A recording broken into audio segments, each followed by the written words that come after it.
اور اس سے پہلے بھی گئے ہیں، اس سے پہلے مذاکرات بھی ہوتے رہے ہیں، اس سے پہلے بھی اس طرح کے واقعات ہوتے رہے.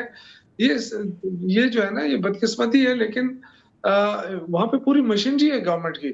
اب ایسا تو نہیں ہے. اب یہ جو اسموگ آیا لاہور کے اندر، پورے پاکستان پنجاب کے اندر، تو آپ کی چیف منسٹر جو ہے وہ سوئٹزرلینڈ چلی گئی تھی.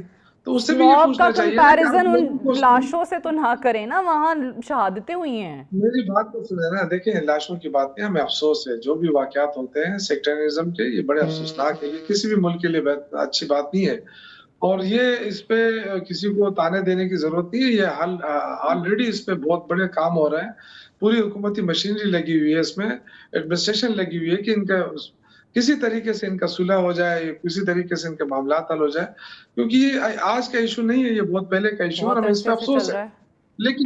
لیکن یہ جو ہے نا اس طرح کیا الیکشن ہوتے ہیں ہر جگہ، اس میں بھی لوگ احتجاج کے لیے نکلتے ہیں.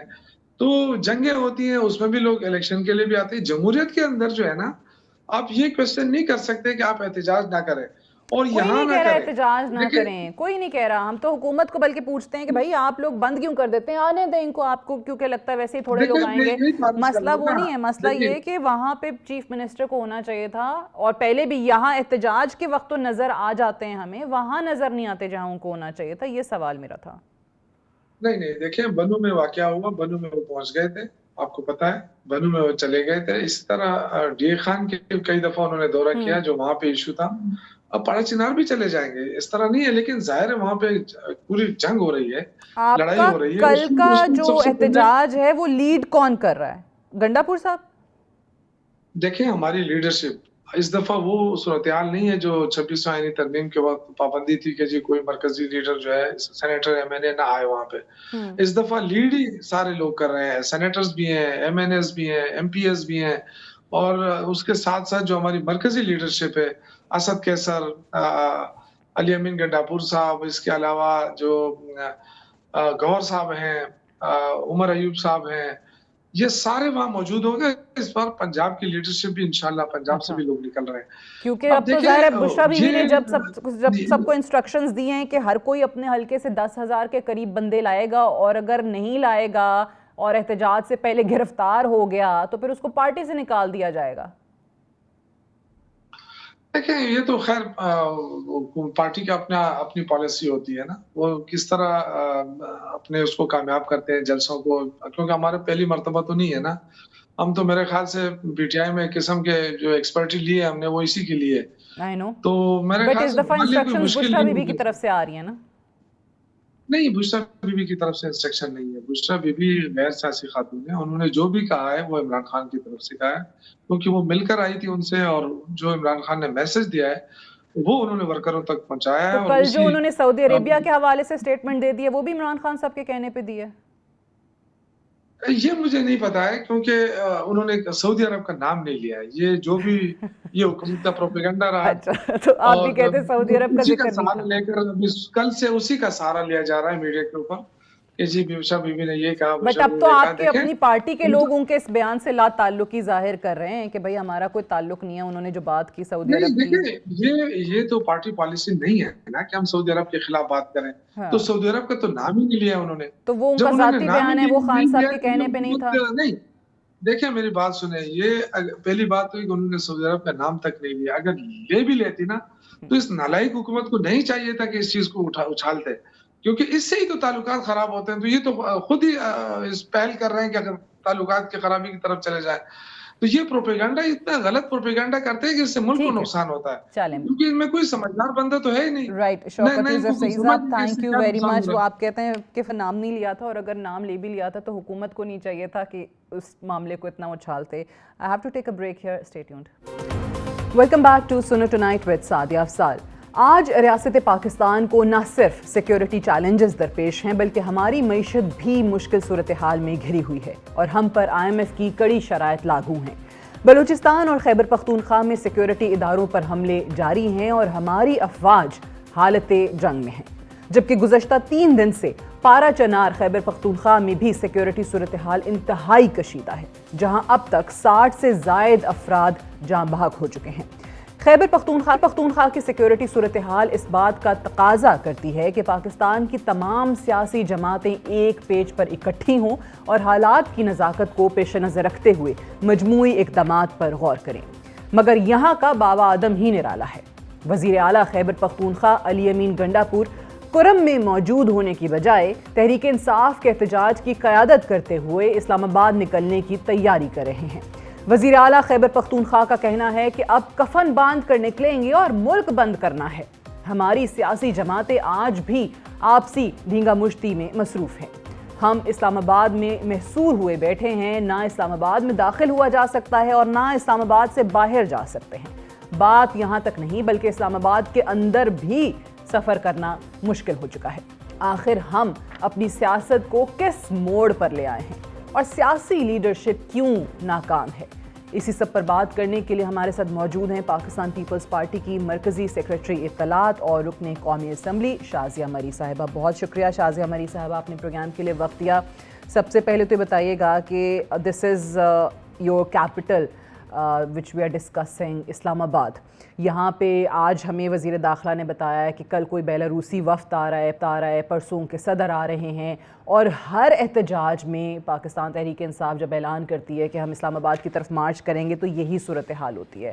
اسلام آباد اور پنڈی کے شہریوں کی مشکلات بڑھ چکی ہیں۔ کوئی طریقہ نہیں ہے کہ سیاسی جماعتیں آپس میں کوئی ایسا لاہ عمل بنا لیں کہ جس سے عوام کی زندگی ایٹ لیسٹ متاثر نہ ہو؟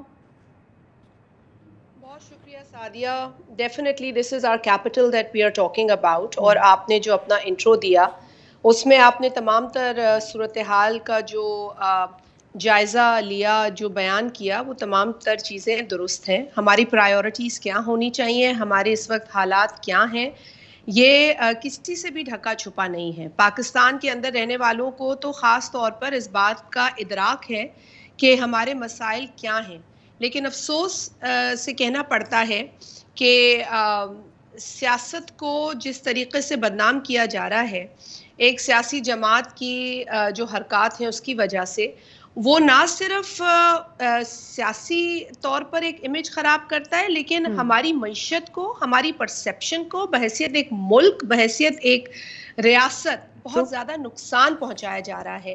دیکھیں، میں ایک بڑی سمپل بات کہتی ہوں ہمیشہ کہ اگر میرا ملک ترقی کرے گا تو ہی میں، آپ اور کوئی ترقی کر سکتا ہے۔ اس ملک کے اندر اگر ڈیولپمنٹ ہوگی، ہماری مارکیٹ مضبوط ہوگی تو مارکیٹ میں کام کرنے والا مضبوط ہوگا، اس کی دکان مضبوط ہوگی، اس کی سیل زیادہ ہوگی۔ لیکن جب ہماری مارکیٹس بیٹھ جائیں گی، ہماری معیشت کا پہیہ جام کر دیا جائے گا، روزمرہ کی زندگی میں اتنی زیادہ رکاوٹیں ڈالی جائیں گی تو ہم جو انٹرنل طور پر ہے وہ ہمیں بہت کمزور کر دے گی یہ سچویشن۔ آپ یہ معیشت کی بات کے حوالے سے آپ نے کہا تو مجھے یہ بڑی سمپل باتیں ہیں، یہ کوئی راکٹ سائنس نہیں ہے، یہ کوئی اتنی بڑی بات نہیں ہے جس کو سمجھنے کے لیے ہمیں کوئی معاشی ایکسپرٹس چاہیے ہوں گے۔ یہ بڑی سمپل بات ہے۔ آپ آج کی ہی بات لے لیں کہ جو دقت لوگوں کو ہو رہی ہے ایک جگہ سے دوسری جگہ جانے میں، صرف اس لیے کہ ایک سیاسی جماعت یا ٹولے نے دھاوا جو ہے وہ دینے کا اعلان کیا ہے، حملہ کرنے کا اعلان کیا ہے۔ جب آپ یہ کہتے ہیں کہ کفن باندھ کر نکلو اور سب کچھ بند کر دو، تو پھر یہ یقیناً کسی سویلائز سوسائٹی میں یا کہیں ایک ملک میں جہاں ایک سسٹم ہے، جہاں ایک ریاست ہے، جہاں ایک پارلیمان ہے، جہاں جمہوریت ہے، وہاں یہ قابل قبول نہیں ہے۔ اور ایڈمنسٹریشن کو یقیناً چیلنج ہے، ایڈمنسٹریشن ایک چیلنج کا سامنا کر رہی ہے، اس کے لیے زیادہ دشواری ہوتی ہے کہ کسی کو نقصان نہ ہو لیکن تکلیف میں بھی کوئی عام شہری نہ آئے، صرف اس لیے کہ کچھ لوگوں نے ملک کے عام زندگی کو روکنے کا تہیہ کر لیا ہے، سکولز بند کروانے کا تہیہ کر لیا ہے، گاڑیاں بند کروانے کا تہیہ کر لیا ہے، لوگوں کو آفیسز جانے سے روکنے کا تہیہ کر لیا ہے، مارکیٹیں بند کروانے کا۔ تو اگر ایک بالکل ایسے ہی ہے، میٹرو سروس یہاں پر سسپینڈ ہوئی ہے، موٹر ویز جو ہیں وہ بند ہیں، لوگ ٹریول نہیں کر پا رہے ہیں۔ پارا چنار کا ہم نے ذکر کیا اور بہت دردناک مناظر ہم نے دیکھے ہیں۔ بات یہ ہے نا کہ میرا جس سیاسی جماعت سے تعلق ہے اس کی تاریخ بھری پڑی ہے احتجاج سے، بھری پڑی ہے۔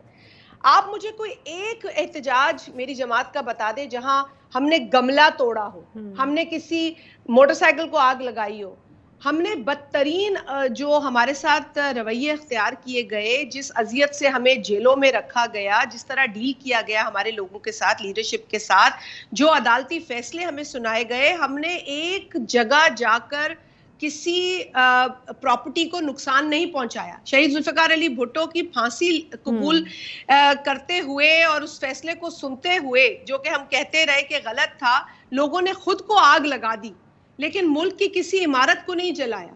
اور پھر اس فیصلے کو سنتے وقت بھی یہ چیخو پکار کرتے رہے کہ غلط تھا. 40 برس کے بعد پتا چل گیا کہ وہ غلط فیصلہ غلط طریقے سے لیا گیا تھا. فیصلے کو آج بھی کالعدم قرار نہیں دیا گیا، جس پر ہمیں افسوس ہے. مگر پھر بھی ہم نے ایک جلاؤ گھیراؤ کی سیاست، ایک اور چیز جو پاکستان پیپلز پارٹی کے حوالے سے جس کا آپ نے احتجاج، This is not politics. ٹھیک ہے، پیپلز پارٹی کی جو احتجاجی تحریک رہی ہیں ان کا ذکر کیا. ایک اور چیز پاکستان پیپلز پارٹی کے حوالے سے کہ آپ لوگ ڈائیلاگ کی بات کرتے ہیں، مذاکرات کی یقین رکھتے ہیں. ہم پولیٹیکل ڈائیلاگ، مذاکرات کی بالکل بات کرتے ہیں. تو ان لوگوں کے ساتھ کیوں نہیں ہو سکتے؟ Nothing is impossible, especially in politics. آپ کچھ بھی حاصل کر سکتے ہیں. ہم نے یہ ملک حاصل کیا ہے، سیاست کر کے حاصل کیا ہے. پولیٹیکل لوگوں نے اس پہ سٹرگل کیا ہے، پولیٹیکل موومنٹس چلی ہیں. تو یہ موومنٹس بری نہیں تھیں، لیکن وہ سول موومنٹس تھیں، وہ قانون کے دائرے میں تھی، تہذیب کے دائرے میں تھی. اب جو بدمعاشی کا کلچر اور جو انتشار پھیلانے کی سوچ ہے، اس نے ملک کو بہت نقصان پہنچایا ہے. اس نے لوگوں کو لوگوں سے لڑانا، نفرت پھیلانا، ڈیوائیڈ کرنا، گالی دینا. میں اگر گالی دوں گی تو اس جماعت میں یہ کلچر ہے کہ جو گالی دے گا اس کو شاباشی ملے گی، جو بڑی گالی دے گا اس کو ترقی ملے گی، جو اس سے بڑی گالی دے گا اس کو بڑا عہدہ ملے گا. اگر یہ کلچر ڈیولپ ہوتا ہے تو یقیناً لوگ پھر ایک دوسرے سے برتری لینے کی کوشش کرتے ہیں. کچھ لوگ شریف ہوتے ہیں، کچھ لوگ ڈیسنٹ ہوتے ہیں، وہ پیچھے رہ جاتے ہیں. اور جو ایک اس طرح کی ذہنیت کے لوگ ہوتے ہیں جن کو انتشار پسند ہے اور انتشار سے ان کو پتا ہے کہ ہمیں شاباشی ملنی ہے، تو وہ اسی کو پروموٹ کرتے ہیں. آپ سی ایم کے پی کی مثال لے رہی تھی. بڑا افسوس کا مقام ہے کہ ایک صوبے کے چیف ایگزیکٹو کو یہ ہوش نہیں ہے، کو یہ میں تو کہوں گی شرم نہیں ہے کہ وہاں پر تقریباً 40 لوگ شہید ہو گئے اور انتہا کی جو ہے وہ ایکسٹریمزم اور ٹیررزم کا شکار ہو گئے. اور آپ ابھی بھی احتجاج کر رہے ہیں، نہ کہ آپ شہداء کے گھر پہنچیں، جا کے آپ اس پوری سچویشن کو کنٹرول کریں. اب میں تو مطلب ایک چیف ایگزیکٹو کا رول دیکھیں نا. ایک وہ فارمر فرسٹ لیڈی کی آپ نے ان کی سٹیٹمنٹ سنی، خیر سے سعودی عربیہ والی. اچھا اس پہ ذرا بتائیے گا کہ ٹھیک ہے ایک دوست ملک کے ساتھ تو تعلقات خراب کرنے کی کوشش اس میں کی ہی گئی، but what was she thinking? Did she think کہ اس طریقے سے لوگ زیادہ موبلائز ہوں گے اگر میں سعودی عربیہ کے خلاف بات کر دوں گی؟ بس کاش کبھی سوچ ہی لیتے نا بات کرنے سے پہلے. اگر بات کرنے سے پہلے سوچ لیا کرتے تو بہت ساری باتیں ہیں جو ان کی ریکارڈ پہ ہیں، جس پر یہ یو ٹرن لیتے رہے، وہ نہ کہی جاتی. میں تو اب کون سی بات کروں اور کون سی بات جو ہے بیان کروں اور اس کو ہائی لائٹ کروں. There is a long list of things that they have done and they have said, لیکن حد کر دیتے ہیں. اور کسی نے کہا کہ وہ اٹینشن سیکرز ہیں. دیکھیں اٹینشن سیکنگ آپ کریں، لیکن not at the cost of your country, not at the cost of our stability. یہ ایڈونچر آپ ہمارے ملک کے اوپر نہ کریں. آپ لوگوں کو اکسا رہے ہیں، آپ لوگوں کو کہہ رہے ہیں کہ آؤ گھیرو جلاؤ.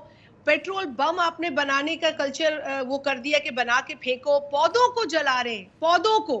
دیکھیں میں کسی کو لیکچر نہیں دے رہی ہوں کہ آپ مطلب اچھا انسان اور مسلمان بننے میں کیا کرنا ہے، لیکن یار یہ تو کامن سینس ہے Sadia. This is basic common sense. How do you burn plants? How do you burn down trees? اچھا اب آپ نے بیان کیا کہ بڑے بڑے یہاں پر واقعات ایونٹس ہوئے پاکستان میں. الحمدللہ ہم نے ابھی SCO جو ہے اس کو ہوسٹ کیا. This is historical in Pakistan's history. ہم نے پھر وہ ملیشین پریمیئر آئے ان کو ہوسٹ کیا. لیکن کتنی ٹینشن رہی کیونکہ انہوں نے اسی وقت اس طرح کی کالز دیں. اور یہ آج سے کلچر نہیں ہے، 2014 کی روایت ہے. چائنیز پریمیئر آ رہے تھے، اس وقت یہ گند کیا گیا. بٹ ابھی آج ایک اور تھوڑی تشویشناک بات بھی ہوئی ہے کہ نیٹا کی طرف سے تھریٹ الرٹ آیا ہے کہ کل کی ریلی پہ میری جماعت کا میں مکمل کروں، میری جماعت کا اس وقت بھی اتفاق نون لیگ سے نہیں تھا. جو 2014 میں جب چائنیز پریمیئر آ رہے تھے جی، بٹ وہ چائنیز پریمیئر ہمارے ملک میں آ رہے تھے. میں پہلے پاکستانی ہوں, پھر پاکستان پیپلز پارٹی کی کارکن ہوں, میں پہلے پاکستانی ہوں, پھر ممبر ہوں قومی اسمبلی کی. تو مجھے سب سے پہلے اپنی ملک کی ساکھ کا سوچنا ہے. اس ملک کی عزت سے میری عزت جڑی ہوئی ہے. جن لوگوں کے پاس ملک نہیں ہے, سرزمین نہیں ہے, چھت نہیں ہے, ان سے پوچھیں کہ ملک سٹیٹ نہ ہونے کا دکھ درد تکلیف کیا ہے. یہ اس کے لیے راکٹ کل کے سائنس لیے کی ضرورت نہیں ہے. تشویشناک صورتحال اس طریقے سے کہ نیکٹا کی طرف سے ایک تھریٹ الرٹ آیا ہے کہ کل کوئی فتنہ الخوارج کی طرف سے کوئی کارروائی ہو سکتی ہے اس ریلی پہ. کیوں نہیں ہوگی؟ آپ جب ایسی سچویشن کریٹ کریں گے تو ملک کے جو دشمن پہلے ہی ملک کے خلاف کام کر رہے ہیں وہ یقیناً ایسے موقعوں کا فائدہ اٹھاتے ہیں. اب دیکھیں بیلاروس کے پریزیڈنٹ آ رہے ہیں, ان کی کنیکشن جو ہے وہ کسی سے ان کی الائنمنٹ ہے اور کسی سے نہیں ہے.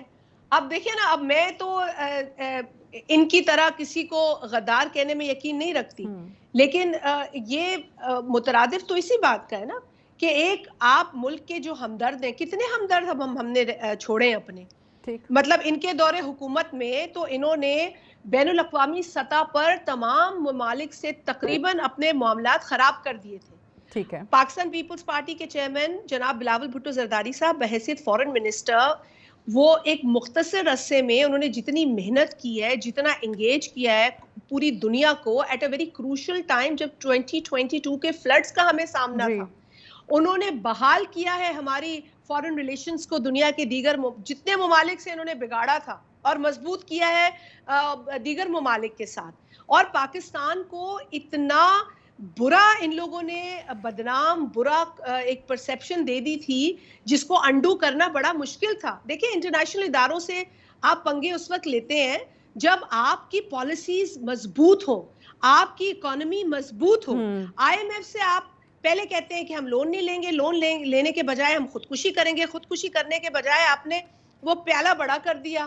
آپ نے لون بھی لیا, ان کی شرائط پہ لیا, پھر دیکھا جب پولیٹیکلی ہمیں سوٹ نہیں کر رہا تو ہم نہیں لون واپس کر رہے, ہم شرائط پوری نہیں کر رہے. ارے بھائی, it is not you, it is on country's behalf that you signed a document with I M F which is an international organisation. اور اگر ایک آئی ایم ایف سے آپ ڈیفالٹ کرتے ہیں تو دنیا میں ہر انسٹیٹیوشن آپ کو ڈیفالٹر سمجھتا ہے. So you have to understand that it is the credibility of this country and not yours.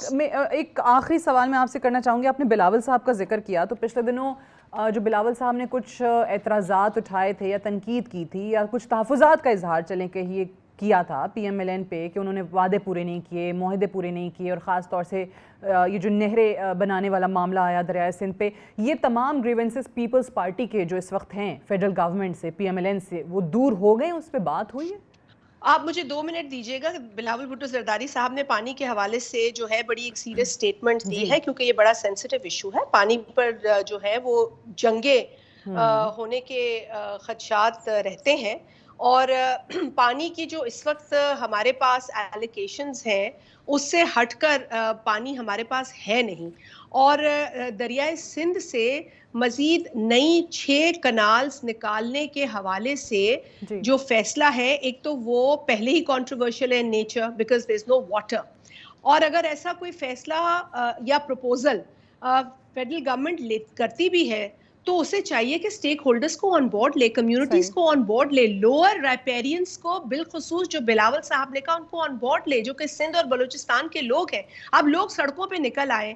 اب ہم بھی دیکھیں ایز ریسپانسبل پولیٹیکل پارٹی ہم نئی لوگوں کو کہیں گے کہ جی آپ ہنگامہ کریں, توڑ پھوڑ کریں, گھراؤ, لیکن جو کمیونٹیز باہر نکلی ہیں وہ سنز آف سوئل ہیں, وہ کیسے برداشت کریں گے کہ جی آپ جو ایلوکیٹڈ پانی ہے وہ کس کس کا ایلوکیٹڈ پانی ہے, اس کا تو آپ بیٹھ کے حساب کریں, اور کس کے پانی کو کاٹ رہے ہیں. دیکھیں زرخیز تو ہم بھی کرنا چاہتے ہیں پاکستان کو, اس کے لیے اور بھی طریقے ہیں. کنٹروورسیز میں پڑے بغیر ہم بیٹھ کر سٹیک ہولڈرز کو آن بورڈ لے کر, اور جو بلاول صاحب نے بہت اچھی بات کی کہ ہمیں فلڈ اریگیشن سے اب سمارٹ اریگیشن کی طرف موو کرنا ہے, ہمیں یوز آف ٹیکنالوجی اور efficient use of water ensure کرنا ہے. یہ کام کریں. اس کا حصہ کاٹ لو, اس کا حصہ کاٹ لو, یہ آپ کر رہے ہیں. اور اس پر میں کہتی ہوں کہ اس پر میں نہیں سمجھتی کہ کوئی بھی کوئی بھی جسٹیفیکیشن اس کی ہو سکتی ہے. ابھی تک کوئی پی ایم ایل این سے رسپانس نہیں آیا آپ کو اس پہ؟ نہیں جی, پی ایم ایل این کی طرف سے اس پر کوئی موضوع بات بھی نہیں ہو رہی ہے, انہوں نے انیشیٹ بھی نہیں کی ہے. دوسری بات آپ کو پتا ہے انہوں نے پہلے بھی کمٹمنٹ کو پورا نہیں کیا. At the time of formation of government انہوں نے کہا تھا چند نکات پہ, ہم نے تو فیڈرل کیبنٹ میں ہم نہیں بیٹھے, لیکن ہم نے کچھ چیزیں ان سے کہی تھی جو انہوں نے اگری کی, پھر نہیں مانی. بجٹ میں بھی آپ نے دیکھا پی ایس ڈی پی کے حوالے سے نہیں مانی, اس پر بھی ہم نے احتجاج کیا.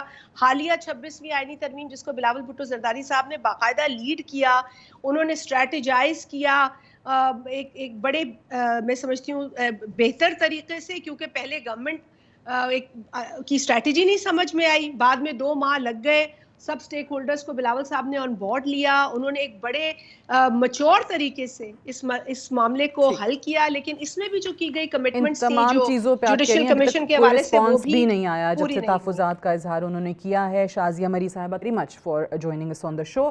ول take a break here, stay tuned. آج غزہ اور فلسطین لہو لہان ہے. گزشتہ 13 ماہ سے فلسطینی عوام کی نسل کشی آج بھی جاری ہے. ہم دنیا داری میں سب کچھ بھول چکے ہیں. ہم تو اسرائیلی جارحیت کی مذمت کرنے کی بھی جرت نہیں کر پا رہے. ہم بھی اپنا کردار ادا کرنے میں ناکام ہیں. آج ہمیں اپنے آپ سے سوال کرنے کی ضرورت ہے کہ کیا ہم نے اپنی ذمہ داریاں پوری کی؟ نہیں, بلکہ ہم نے فلسطین کو ناکام کر دیا. ہم بھی فلسطینی عوام پر جاری ظلم میں برابر کے شریک ہیں.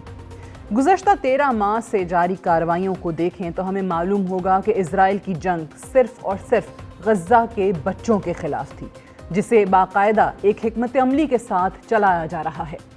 صہیونیت غزہ میں بچوں کی مکمل نسل کشی پر تلی ہوئی ہے. آج کے اس ایڈیٹوریل میں ہم غزہ میں شہید کیے جانے والے بچوں کے بارے میں آپ کو بتائیں گے. اقوام متحدہ کی تیار کردہ رپورٹ کے مطابق غزہ ہزاروں بچوں کا قبرستان بن چکا ہے.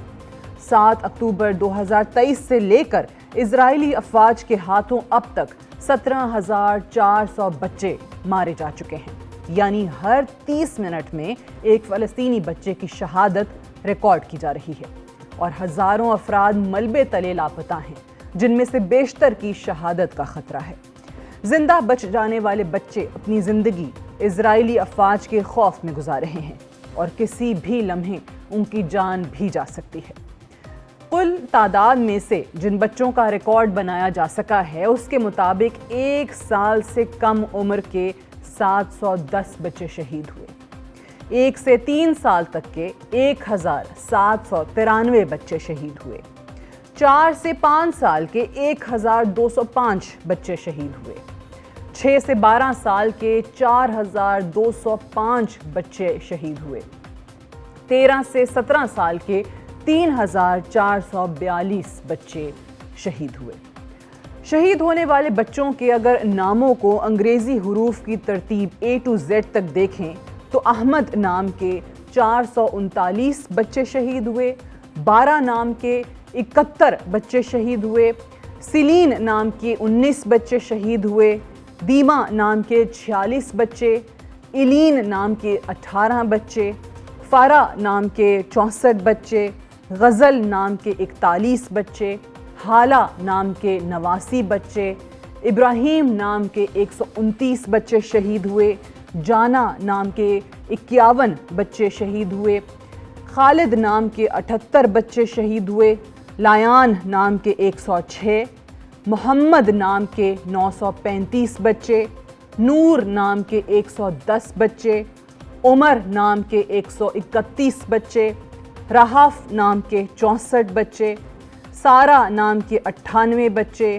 تالا نام کے 72 بچے, ادے نام کے 47 بچے, ولید نام کے 25 بچے, یوسف نام کے 167 بچے اور زین نام کے 58 بچے شہید ہوئے.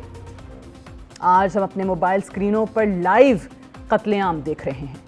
اسرائیلی کارروائیوں کی بدولت روزانہ کی بنیاد پر 10 بچے ایک یا اپنی دونوں ٹانگوں سے محروم ہو جاتے ہیں. حیران کن بات, سب بچوں کے آپریشن کسی بھی قسم کی بے ہوشی کے دوا کے بغیر کیے جاتے ہیں. آج کی تاریخ میں بے ہوشی کی ادویات کے بغیر بچوں کا آپریشن ایک انتہائی تکلیف دہ عمل ہے, جس کے بارے میں سوچ کر بھی خوف محسوس ہوتا ہے۔ بنیادی ضروریات کی بات کی جائے تو صاف پانی اور خوراک کی کمی کے ساتھ بہت سارے بچے بیماری سے مر جائیں گے۔ آج غزہ دنیا بھر میں بچوں کے لیے سب سے خطرناک جگہ بن چکی ہے، مگر افسوس 17,000 سے زائد بچوں کی شہادتیں بھی ہمارے ضمیر جھنجھوڑنے میں ناکام ہیں، اور آج ہم غزہ کے بچوں سے شرمندہ ہیں۔ That's all for tonight. Good night and Allah Hafiz.